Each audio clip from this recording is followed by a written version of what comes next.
We've got an interesting situation where you have an election coming up, scheduled for the 8th of March in 2025, so it's on my radar. I'm very excited to work with the great libs over there, the interesting freedom parties over there as well. But you know how much I love WA. I went there 5 times last year, and the Light newspaper is based out of WA as well. I know you're a big fan of the Light newspaper. And I'm really eager to get back over there early next year to have a chat with you guys. Yeah, that would be fantastic, Joel. I think we're the next jurisdiction that's up for an election. Saturday the 8th of March is the big day in Western Australia. We have fixed-term elections. We've had fixed-term elections since an episode in 2008 that triggered that. Of course, the only thing that could stop that from happening is if Prime Minister Albanese decides to call his election on the 8th of March. I think it's unlikely, but of course it's a technical possibility. It's really good. It's actually really good to have you here because, again, guys, I don't see Nick in person unless I'm in Perth or he's here. So we were just chatting off camera about the potential of an early election in March. So obviously, for those of you who've been following the last 2 elections in Australia, they've been held in May federally for in 2019 with ScoMo, and then in 2019 with 2019 with ScoMo, and 2022 was with ScoMo and Albo. And it's the latest date that it can be held for the next federal election is May 25th in 2025.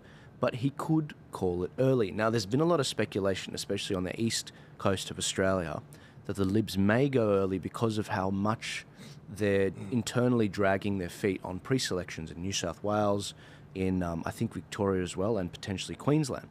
I'm really worried about this because if they go early in March, that's going to sort of conflict with my plans for the WA election. WA election scheduled for March 8th. Yeah. You were saying to me just off camera that they can't constitutionally actually held it on the same day as WA. I didn't know that. Yeah, that's fascinating. That's right. And as a result of that, in the Western Australian legislation that fixes these terms and these elections, we have a provision that says if the federal election is called for the same day, which is the second Saturday in March every 4 years, then we automatically move by 1 week. So we would then be on the 15th of March. A bit of controversy in Western Australia recently, with the Premier there, Roger Cook, apparently getting advice on what his options were if his friend Mr Albanese called the election on the same day. I don't know why he needed to get advice. Not complicated, just read the legislation. It's going to be 1 week later, be the 15th. But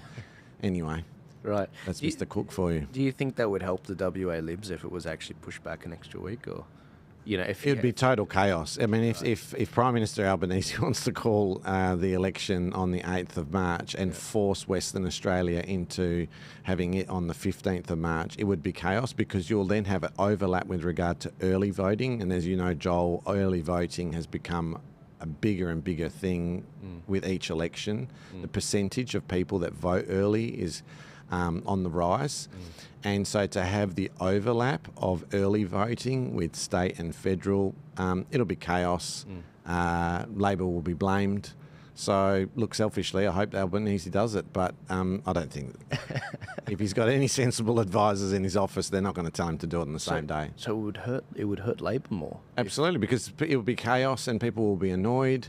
And when people are annoyed, they blame the government of the day. And, of course, in the West Australian case, well, the state government is Labor, the federal government is Labor. If they want to roll the dice, go for it. But I just can't see that's going to happen. WA does have a very special place in my heart. I remember we did a live, I think it might have been Instagram interview after the Voice win. It was around about late October in last year.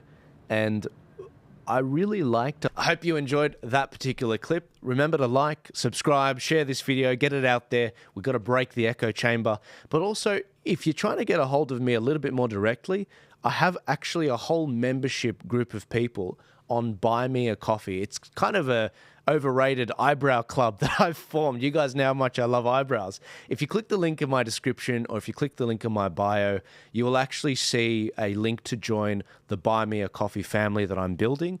I want to be able to share more with you guys as to what are my plans ahead of the election? What are my raw and uncensored predictions for the elections and the various bills going through the parliaments. But also, I want to hear from you guys. What are the big tools that you want to see to help you meander through the craziness that will be 2025? And what advice do you have for me? What do you think the biggest issues are? Some of the best projects I've come up with have been from your ideas. The how to vote cards, the LGBT book registry, the reparations calculator. These are all things that you guys, from chatting with you, have inspired in me to form and make. I just happen to have the means to do it. But I want to actually, be walking around with both eyes open as to what's going on in this country. And the best way to do that is through you. It's through family. And I think that's why they try to destroy the family unit in this country. If you want to join the club, click the link in my description, click the link in my bio, join the family. There's 3 different eyebrow tiers, bronze, silver, and gold. You don't have to go for the gold one. The bronze one is really good. We're going to be chatting monthly on a Zoom together. We're going to be chatting about what's going on in this country, and I'm going to be able to hear about what's going on in your lives, what you guys need, and where you see things going. And I can be a little bit more raw with you and let's just say swear a little bit more, which I really want to do. I'll see you guys later. God bless you. Thank you again for your support, and I'll see you in 2025.